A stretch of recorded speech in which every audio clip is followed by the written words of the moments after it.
The following program may contain coarse language, violence, nudity, mature subject matter, or scenes which may not be suitable for all viewers. Viewer discretion is advised. All Hit Radio.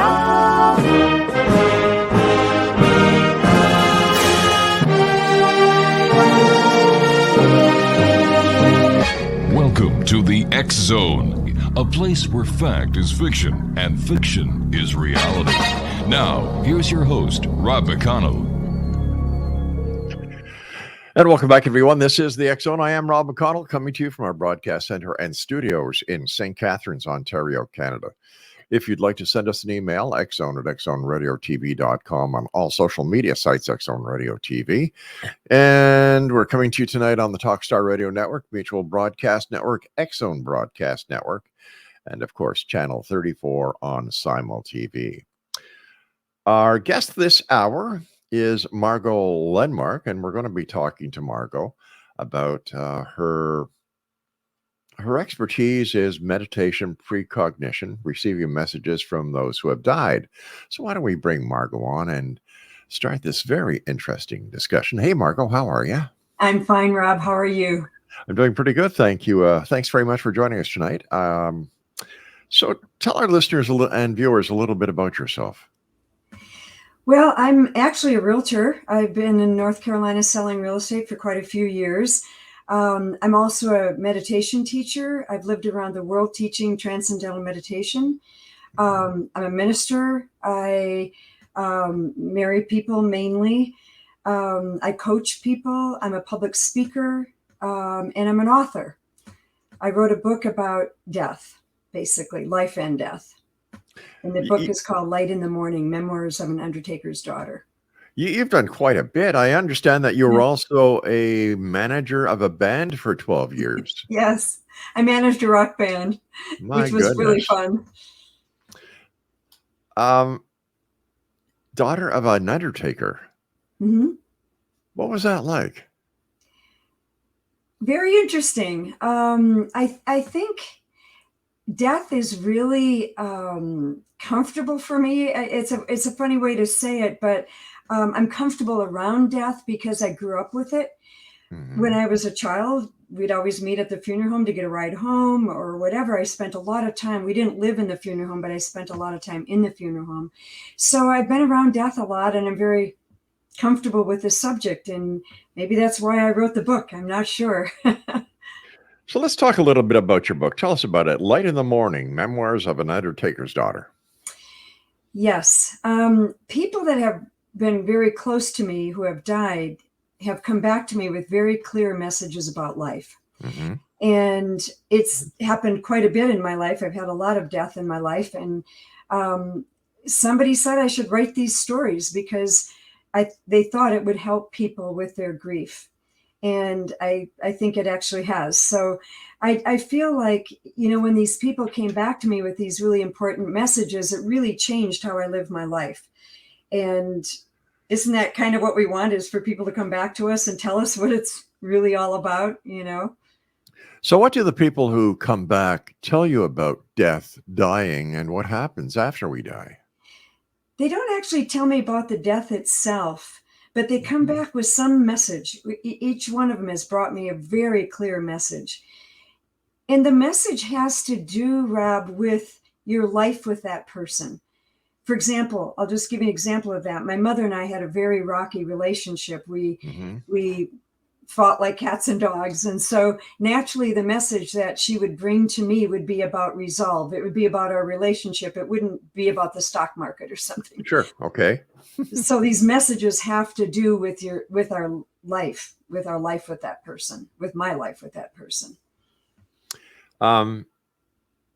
How did you get started? When did you start receiving these messages? It's an interesting question. I started having a lot of precognitive type of experiences when I was young. And I don't even remember when, as long as I can remember, maybe 6, 7, 8, 10, I'm not sure. But when I was very young, I would have these precognitions. And a precognition is seeing something before it happens. And then a minute later it happens, or a couple of minutes later it happens. So I had a lot of that, and I had a lot of deep intuitive experiences.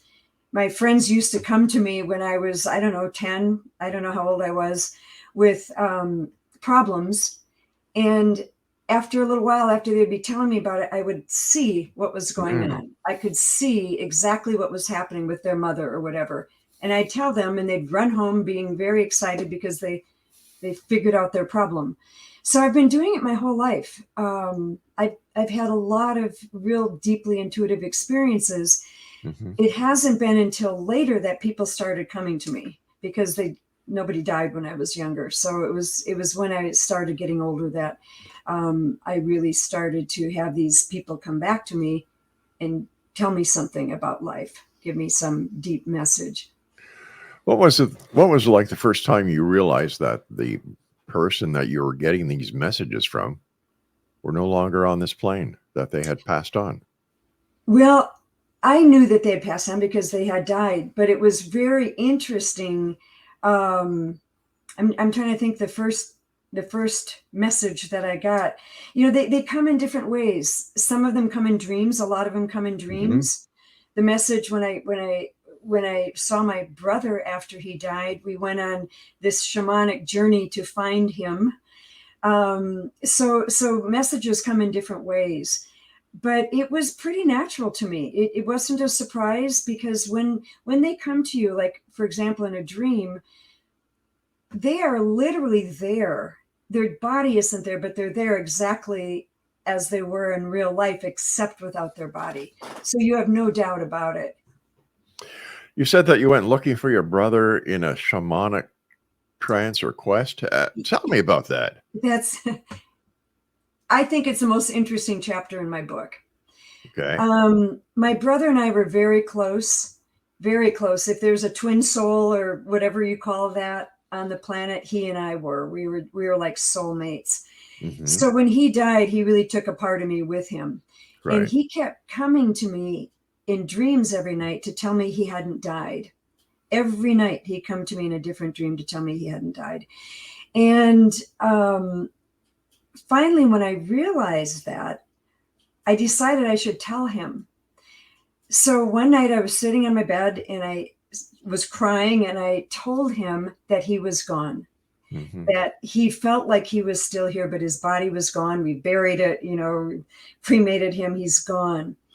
And after that, he never came back again. So I have a friend who is kind of, she doesn't like me to call her a shaman, but she took me on this shamanic journey to find him, because when he stopped coming to me, I was really wanting to just find out what had happened. So she took me on this journey, and it's like a meditation. And partway through the journey, she had me stop and look across this meadow and asked me if my brother was there, and he was. And it was the most incredible experience, I would say, of my life, to experience someone on the other side when you're on this side, and you consciously find him and you have this conversation with him. It was so moving and so incredible. And we talked for a long time. It was a very interesting time with him. I would have stayed forever. I would have actually just stayed forever if I could have. But then my friend took me out of that shamanic space and had me bring him into the light. I took his hand. We walked across this, up these stairs, and we saw this light, and she had me walk him into the light, and I did. And then she had me let go of his hand, and I did. And he just kept walking into the light. And it was very emotional. I get really emotional talking about it. I imagine so, because going into the light, has he come back? Has there been any communication since? Yeah, there has. At that point, he really did stop coming to me for a long time, because he was coming every night. And right. About a year later, and it was right around the anniversary of his death, he came to me in a dream. And I was really happy to see him. It's just a joy beyond words to connect with somebody from the other side. And he gave me a very interesting message. And the message with my brother, from my brother, was that it really doesn't matter who you're with. It matters how you're being with whoever you are with. And that was a really interesting message to me. It's sort of like love the one you're with, you know, Right, it's yeah. that message. It was almost disappointing to me because my question to him was, when do I get to see you again? I want to see you again, you know, because I had such an attachment to him. And that message from him put me in a space where I really feel 100% with the person that I'm with, like you right now. I'm right here with you. You know what I Yes, you mean? are. It's like all these people come before your lens, Mhm. and his message was just to be fully present, totally with whoever you're with. And it was a beautiful message, of course. It was different than I expected. I wanted to hear that I'd see him soon, you know, or he'd be back or something, but it was really moving. Margo, stand by. We've got to take a break here. In Exonation, Margo LENMARK is our guest. She's the author of Light in the Mourning, Memoirs of an Undertaker's Daughter, and we'll both be back after this break. Whatever you do, don't go away.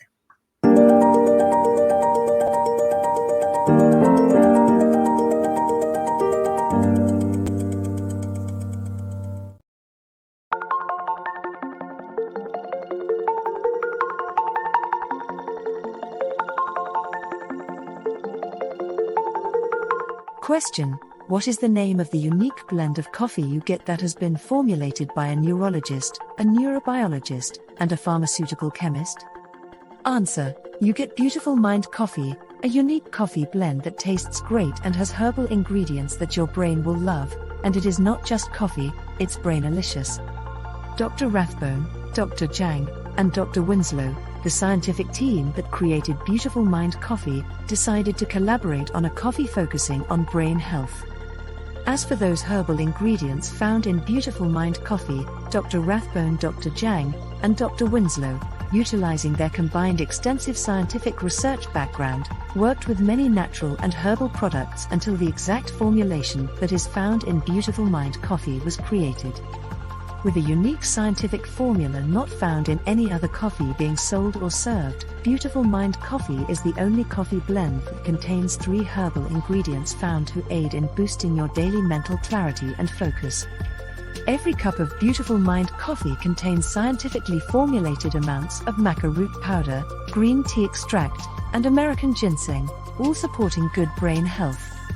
Taking care of your brain's health now can help delay or prevent the onset of cognitive dysfunction, including dementia, Alzheimer's, and more general memory loss as you get older, just by enjoying the delicious flavor of our roasted coffee and herbal ingredients found exclusively in Beautiful Mind Coffee. Did you know that cognitive dysfunction also refers to deficits in attention, verbal and non-verbal learning, short-term and working memory, visual and auditory processing, problem-solving, processing speed, and motor functioning? For more on Beautiful Mind Coffee, the 3 scientists who formulated Beautiful Mind Coffee, and more details on the 3 unique herbal ingredients in Beautiful Mind Coffee, visit www.beautifulmindcoffee.ca. Beautiful Mind Coffee is now available online at amazon.ca and amazon.com. To order Beautiful Mind Coffee, visit www.beautifulmindcoffee.ca today.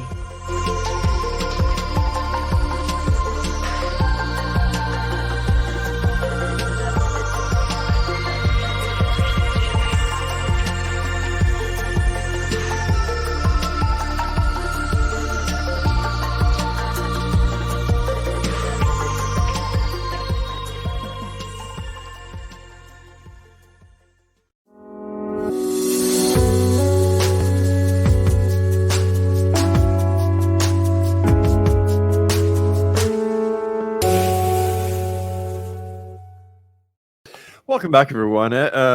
Members of the Exonation, I need your help. There is a little dog that is palliative that is being threatened to be evicted by the board of directors of the condominium where the little dog lives with her parents. The dog is 14 years old. It has heart condition. It is, it's been with the family since day one. It originally was born in a puppy mill, and the family has done everything they can over the years to make this little fur baby comfortable and loved. What happened was the family lived in a bigger house. They downsized, found the condo. The real estate agent said, yes, you can have pets, which is plural. The superintendent knew about the 3 little girls that were moving into the condo. And just to find out that a month after they were there, they received a letter from the board of directors saying that only 1 dog's allowed. Working with one of the members of the board of directors, they've been able to get the dogs to remain to this point. One of the dogs, Maddie, 18 years old, passed away 2 months ago, old age. But now the board is directing their decision to have Nikita removed. And it's pissing me off, you know. And I'll tell you why. It's my dog. This is happening to me. What I'd like you to do is go to www.savenikita, that's SAVENAKITA.ca. Read the story. And all we're asking is, tell us what you think. We're not asking for any money. We're not asking anything. Stories like this are happening across Canada, and I don't know about the United States. But it seems that we, the people, are losing our power. We're not allowed to make the right choices, the right decisions. So please, do me a favor. Just go to www.savenikita.ca and tell us what you think. And thank you for your time. And Margo, thank you very much for letting me get that in. Well, I'm going to tell you something. I'm a realtor, and your dog should be grandfathered in. They can't change the rule. They can change it after your dog is gone, but they can't change that rule. Why, you can't do that. Well, what has happened now is today my wife went to her doctor, and her doctor gave her a certificate or a letter stating that, hey, this my wife has a condition, and that right. my wife's doctor said, I support her decision in having these 2 dogs to help with her condition. So a service animal. Yeah, ESA. However, the board of directors, I should say the president of the board of directors, is a very strange individual. And she allows certain things for certain people and other. And it's going to be interesting because there's a board meeting tomorrow morning, and the letter is being presented to the board, the doctor's certificate. And even though if she doesn't accept it, she's breaking the law. I was just going to say, I'd call a lawyer. I'd send a letter to her. Well, yeah. Well, they sent us a registered letter, and they have the lawyer charged us $750 for writing the letter on behalf of the board. What? Yeah. Okay. The board of directors gave us so long for the dogs. We received a registered letter last week giving us until November the 5th to evict one of the dogs. And the one that they're pointing to is Nikita. In that letter, we were told that we were being charged on our condo account $750 for that letter. That is nuts. No. Welcome to Ontario. Oh, for sure. I'll try. My partner's a lawyer. I would have him I would get somebody to write a letter and charge it to the board. That's crazy. That's wrong. That is wrong. Well, we do know, and I'm sorry to take time away from our topic. I do know that according to the Ontario Human Rights Act, that this letter is law, and that the dogs when it comes to the doctor's letter and the emotional service animal, they just can't arbitrarily say no. Okay, good. So I'll let you know how it happens. Yeah, definitely. But once again, thank you for allowing me to discuss this with you and to get the message out there. I'm going to go to Save Nikita, and I'm going to voice my opinion. Thank you so much. I appreciate it. You're welcome. I appreciate it. The funny part is, and I'll just wrap this up, is I stayed totally in the background of this entire thing because of my position in the media. Mm-hmm. And the reporter, when she wrote the story, put my name in the story. So I figured it's out there now. Oh yeah, it's out there now. Speak up, and we're all going to speak up for you. Thank you. I really appreciate that. Yeah. You're welcome. What is your favorite chapter in your book? Was it the chapter on your brother and the communication and how you were able to help? Well, let me ask you this. What was it like knowing that you were the person who brought your brother, who you loved so dearly, and brought him into the light, giving him everlasting peace? Oh my God. It was like nothing else I have ever experienced on this planet. And I've had a lot of experiences and a lot of deep experiences, but there was nothing like that.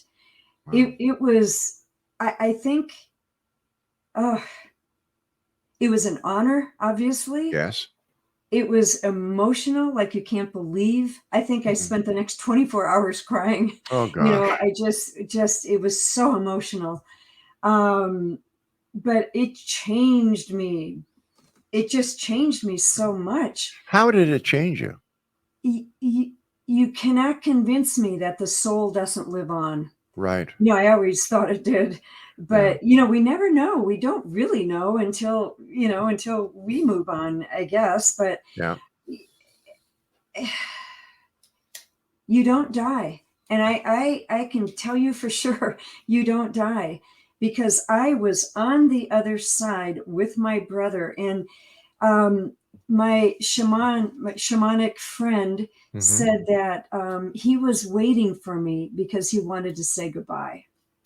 Oh, wow. And that's why he was coming to me every night, and he didn't cross over because he had one last thing to do, and that is say goodbye to me, And so it was really something. I can't even describe it to you. What about during the COVID time? A lot of people died. A lot of families could not say goodbye, get the closure. How does this affect those on the other side? Well, I think those on the other side are fine always. Okay. I do. I don't think they're looking back. They will. I do believe they're there to help us and things like that. But those on the other side, I think, are fine. It's us it's our side that's having a hard time. And I believe it's always that way. I really believe when this soul goes into the light, when it is there, it is glorious beyond words. And that person isn't thinking back and having regrets or thinking back to you. They are moving on in such a big, big, big, beautiful, glorious way. So they're fine, but we aren't. And no. I'm telling you, Rob, when my brother died, I needed my book. I was searching for something. I needed something so badly to read, to understand. I needed to know something so badly. And that's why I wrote the book. And go ahead. And thank God you did. Yeah, it's helped a lot of people. People have found me online and tracked me down, and I've really helped a lot of people grieve, and it's been a wonderful experience. Something that very many people don't know is that grief just doesn't happen when somebody passes away. Grief happens when there's a major change in your life. For example, you lose your job. There is a personal relationship in your life that goes sour. Grief comes in so many forms, and it seems that we're willing to cope with those kind of griefs, but when it comes to the loss of someone, that's the hardest grief we deal with. It is. It is definitely the hardest grief because it is so final, and there's nothing you can do about it. You might be able to get that relationship back. You might be able to get your job back. You might find a better, but this is different. It's a totally different thing when it comes to life and death of the body. I'm going to ask you a question here, and I hope you don't get offended by it. Do you have children? I don't. Okay. The reason I asked you that is because I was going to ask, and I'm still going to ask the same question, but I was going to phrase it differently. Mm-hmm. As a medium, when somebody comes to you to communicate with a child on the other side, how does that affect you? I don't know. I haven't communicated with a child. Wow. Okay. And it's funny that you say that. I've got a lot to say about that. Okay. But I'm just going to start by saying I don't consider myself a medium, and I'll tell you why. Okay.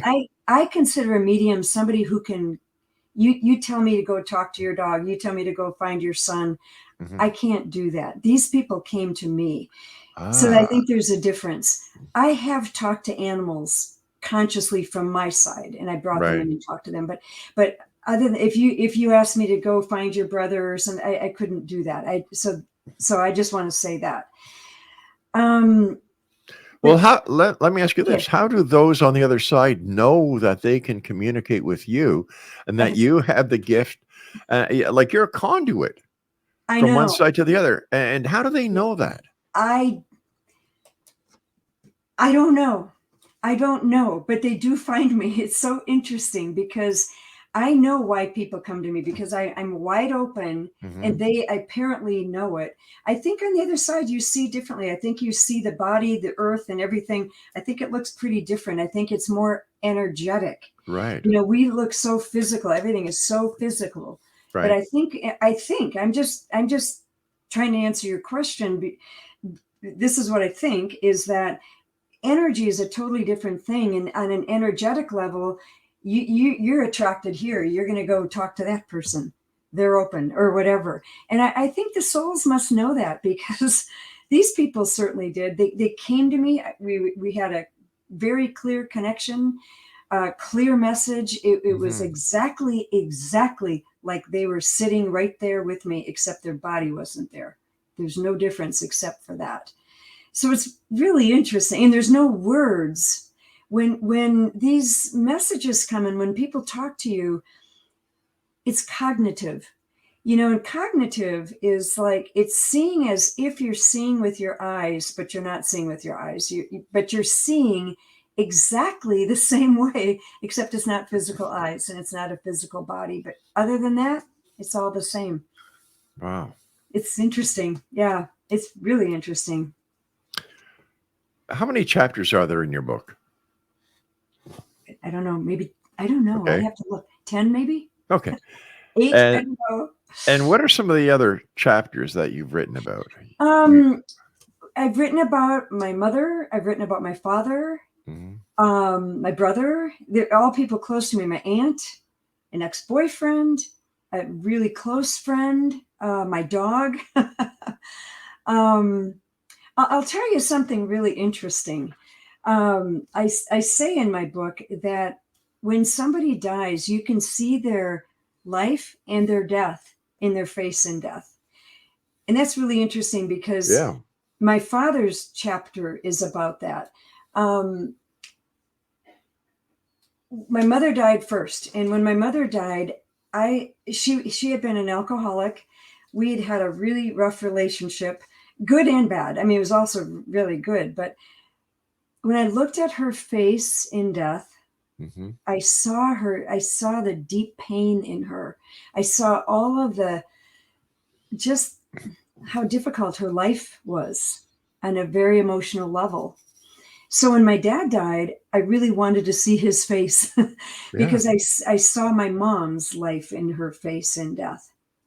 Well, my dad's was, I don't know how much time we have before we have to take a break. Should I tell you that story now? It's a little bit of a story, but do we have a few more minutes? Why don't we hang on until we get back from this break? Okay. And once again, I appreciate you coming on the show tonight, and I thank you for giving me the opportunity to tell our listeners and viewers about Nikita.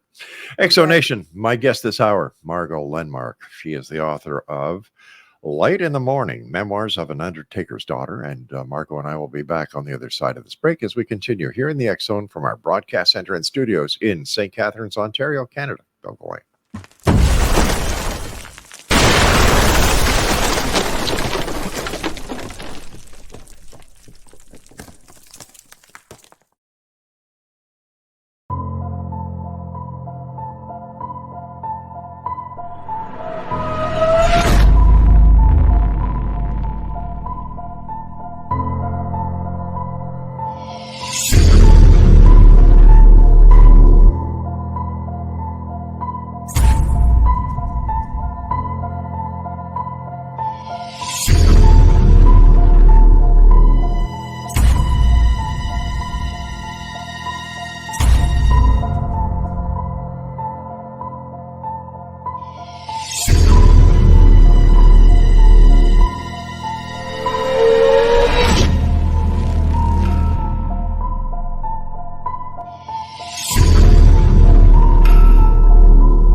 And welcome back, one and all. Our guest this hour is Margo LENMARK. She's the author of Light in the Morning. And her website is www.lightinthemorning.com. And Margo is in Boone, North Carolina. Yes. Thanks very much for being on the show tonight. And I love the fact that your book is helping people. Me too. Helping people. This is what the world should be. Right? Oh, Rob. So that's share another this whole show, isn't it? Yeah, well, we're definitely going to have you back on. There's no two ways about that. Even if we have to kidnap you to do it. Okay. Oh, Craig is telling me that we stopped doing that a few years ago. Okay, thanks, Craig. I'm sorry? Do you know what? On Facebook, I had a piece of art in an art show and it won. And wow. And it was I had painted a cat, my friend's cat, and so I had it hanging in my house after the art show. On Facebook, I said, "Chris, I've kidnapped your cat. You can come and get it anytime you want." I got this big red letter message from Facebook saying, "This is very dangerous." And so I think I'm on some list. I'm on a kidnapper's list. I couldn't believe it. I'm like, "Oh my God, I'm on a list." Oh my heavens. Oh my God. We so you can kidnap me. All right. We were going to talk about your dad's passing before we went to the break. Yeah. The thing about my dad's death was so interesting. It's quite a long story, and I'm trying to think of how to shorten it, for this show real quickly here. He was the undertaker, and he was meant to be in that position because he was so compassionate and wonderful. People loved him, and he loved people, and he really helped people. He was really a deeply spiritual guy. And people would call him a saint. And I called him a saint. He was just like this incredible person. He had a very difficult life. I mean, lots of challenges in his life, just lots of unusual things. And so when he died, I will never forget walking into the funeral home to see him.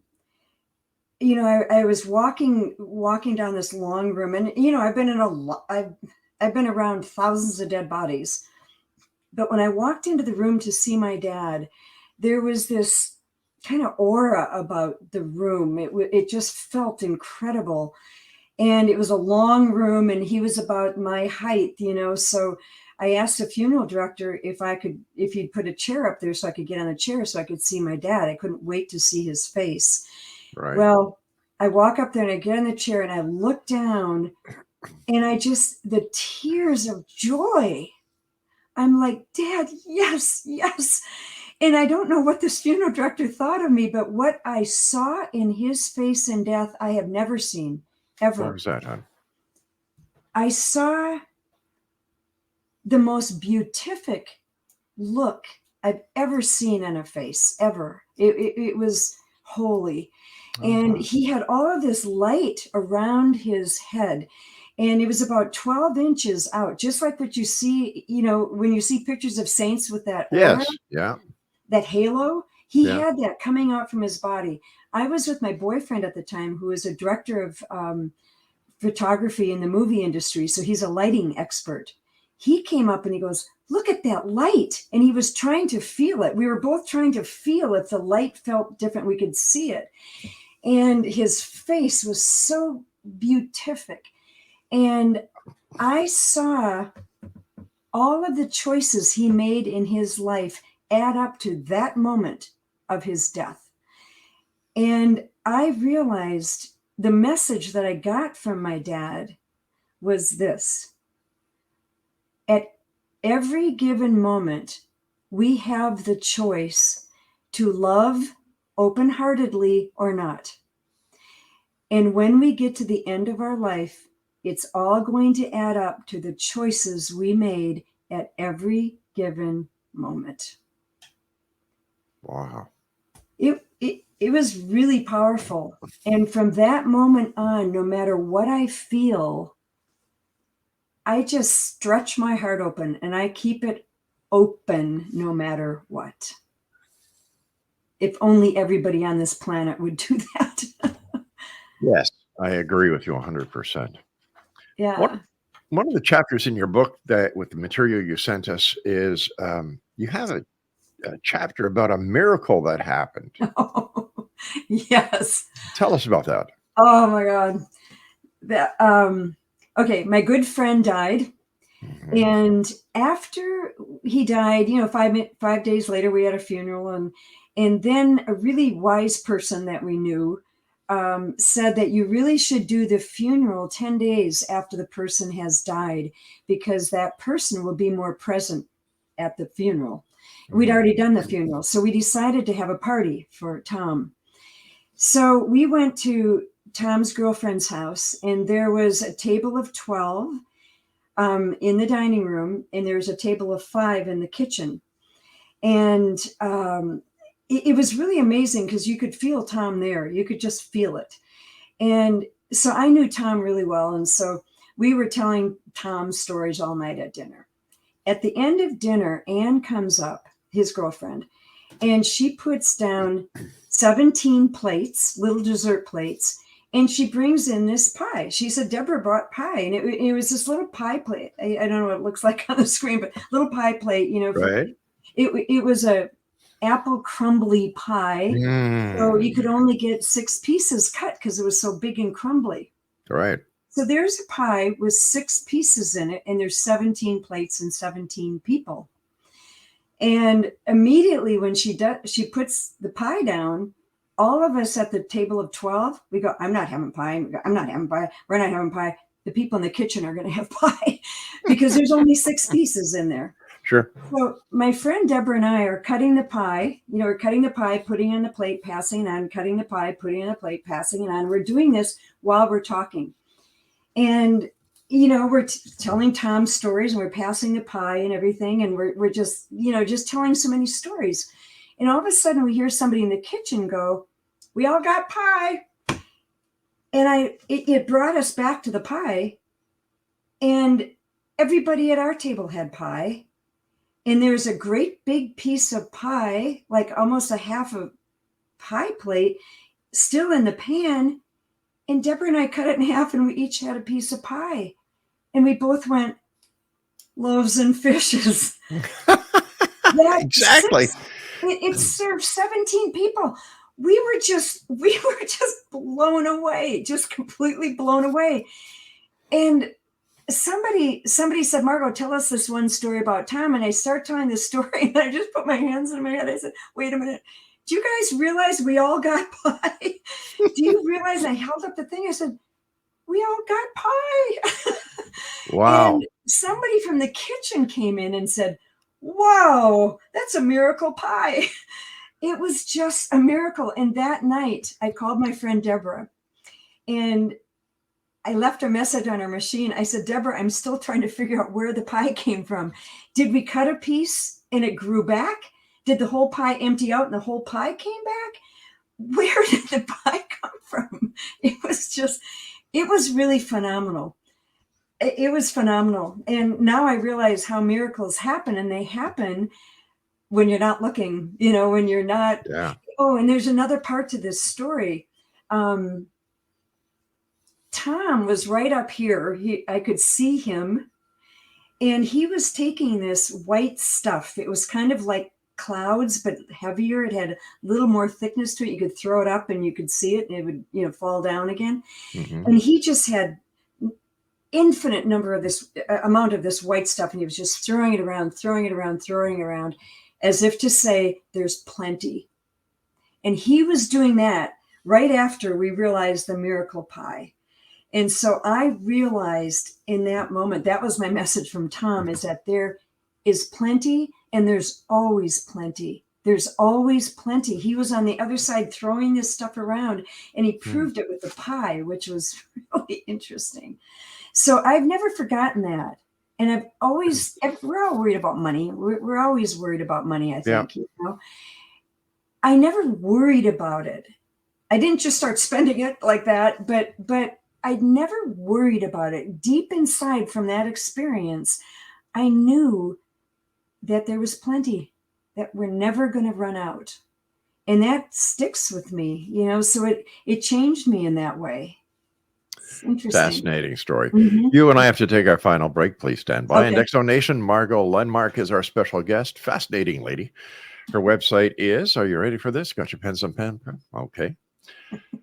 lightinthemorning.com, and she's the author of Light in the Morning, Memoirs of an Undertaker's Daughter. We'll be back after this break as we wrap up this hour here in the X Zone. Don't go away.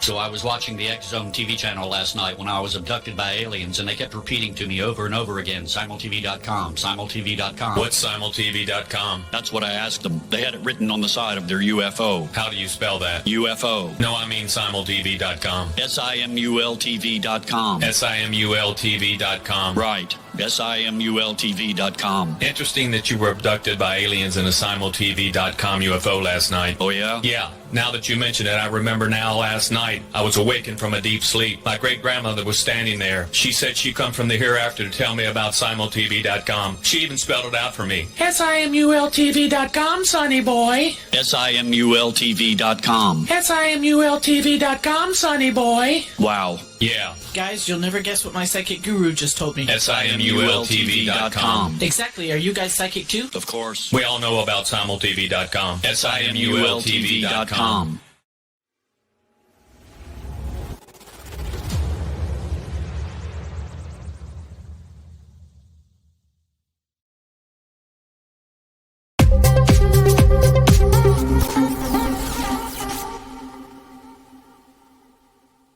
And we're back. Margo LENMARK is our guest. She's the author of Light in the Morning. Her website is www.lightinthemorning.com. First of all, Margo, thank you so much for coming on the show, and thank you for writing your book. Thank you, Rob. Thank you for having me. It's a great pleasure. Are there any key takeaway messages or assurances that you'd like to share with our listeners as we get ready to say so long for this edition? Yes, there's a couple things. One key message is, I said earlier, that people don't die. Right. And I can assure you they don't, since I've had so many communications with them afterward. The other key message is a message I got from my mother. And it's probably the most important message in the book, and that is to not live with regret. And the way you don't live with regret is you resolve everything. You resolve everything. I will, if right now, if I had something to resolve with somebody, I'd drive to their house. It's 11 o'clock. I would drive to their house. I'd knock on their door and say, listen, I think you misunderstood me. And ever since I got that message from my mother, I have done that. And I'm telling you, I feel clean. I feel clear inside because there's nothing hanging out there with anybody. And I think that is so important because if we don't resolve it now before that person dies, we can't. We can. Time takes care of everything, I'm sure, the whole thing. But it will haunt you after that person's gone. And so I just think that's a huge message, is to not live with regret and resolve everything so that you have no regrets when the person's gone. If there are regrets after the person is gone and when you go, is it possible to meet up with this person on the other side and resolve the differences? Yes. And I also believe that person that moves on, I think there's automatic forgiveness in that gloriousness that they're feeling. You know how when you feel really fantastic, you think you were mad at somebody, then something makes you feel so good. And Yeah. You go, oh, it's okay. It's all right. Right. I think that's what happens.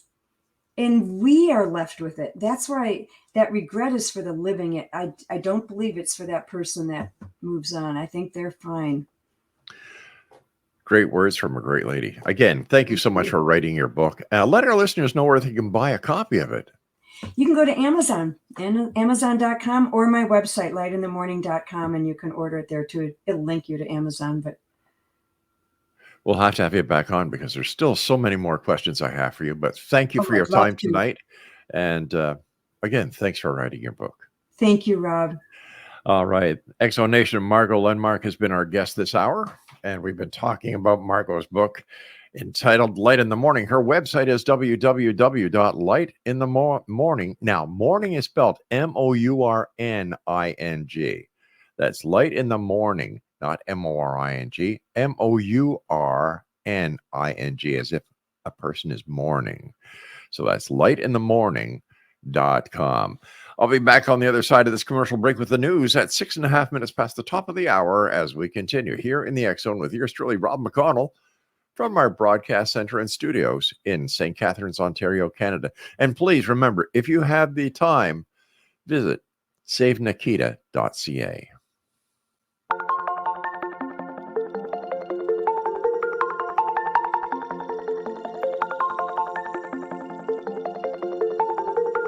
Question: what is the name of the unique blend of coffee you get that has been formulated by a neurologist, a neurobiologist, and a pharmaceutical chemist? Answer: you get Beautiful Mind Coffee, a unique coffee blend that tastes great and has herbal ingredients that your brain will love, and it is not just coffee, it's brainalicious. Dr. Rathbone, Dr. Jang, and Dr. Winslow, the scientific team that created Beautiful Mind Coffee, decided to collaborate on a coffee focusing on brain health. As for those herbal ingredients found in Beautiful Mind Coffee, Dr. Rathbone, Dr. Jang, and Dr. Winslow, utilizing their combined extensive scientific research background, worked with many natural and herbal products until the exact formulation that is found in Beautiful Mind Coffee was created. With a unique scientific formula not found in any other coffee being sold or served, Beautiful Mind Coffee is the only coffee blend that contains 3 herbal ingredients found to aid in boosting your daily mental clarity and focus. Every cup of Beautiful Mind Coffee contains scientifically formulated amounts of maca root powder, green tea extract, and American ginseng, all supporting good brain health. Taking care of your brain's health now can help delay or prevent the onset of cognitive dysfunction, including dementia, Alzheimer's, and more general memory loss as you get older, just by enjoying the delicious flavor of our roasted coffee and herbal ingredients found exclusively in Beautiful Mind Coffee. Did you know that cognitive dysfunction also refers to deficits in attention, verbal and nonverbal learning, short-term and working memory, visual and auditory processing, problem-solving, processing speed, and motor functioning? For more on Beautiful Mind Coffee, the 3 scientists who formulated Beautiful Mind Coffee, and more details on the 3 unique herbal ingredients in Beautiful Mind Coffee, visit www.beautifulmindcoffee.ca. Beautiful Mind Coffee is now available online at amazon.ca and amazon.com. To order Beautiful Mind Coffee, visit www.beautifulmindcoffee.ca today.